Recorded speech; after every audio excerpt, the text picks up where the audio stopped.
নমস্কার। আজকে রবিবার, ছুটির দিন মানেই স্পেশাল কিছু। তো আজকের নিয়ে চলে যাচ্ছি মাটন। তো আলুগুলো কেটে রেখেছিলাম, পেঁয়াজও কেটে রেখেছিলাম। মাংসটা ধুয়ে দিতে আলুগুলো ভাজা হয়ে গেছে, এটা সর্ষের তেল দিয়ে দিয়েছি, তার সাথে ভাতও বসিয়ে দিয়েছি পাশে। বেশি কিছু রান্না হবে না আজকের, খালি মাটনটাই হবে। আলুটা ভেজে রেখে দিয়েছি অলরেডি।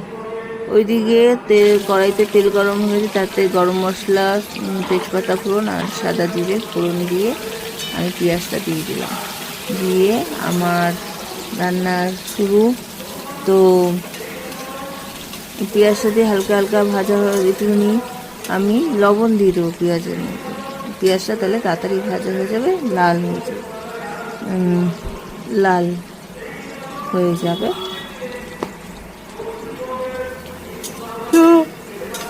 লাল হয়ে যাওয়ার পরে এখানে আরও মশলা দিয়ে দিয়েছিলাম, আদা রসুন বাটা, লঙ্কা বাটা, টমেটো কুচি দিয়ে দিয়েছিলাম। মশলাটা অনেক কষানো হয়ে গেছে, তারপরে মটনটাও দিয়ে দিলাম, খাসির মাংসটাও দিয়ে দিলাম। তো একটু কষে নাড়াচাড়া, ভালো করে নাড়াচাড়া দিয়ে নিলাম।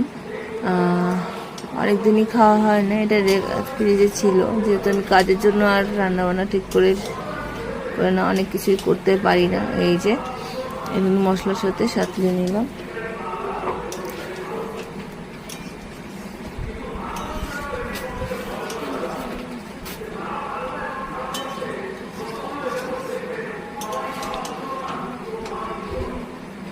তো আমি এটা করে ভালো করে আমার করার পরে মাটনটা কষেই গিয়েছে।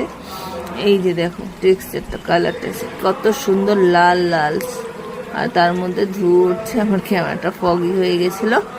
আর এই যে ওয়ান্ডারফুল লাল লাল মটনের ঝোল, তার মধ্যে দিয়ে দিলাম গোটা আলু, রসুন আর পেঁয়াজ দিয়েছিলাম আমি দুটো, আমি খাবো বলে এই জন্য দিয়েছিলাম।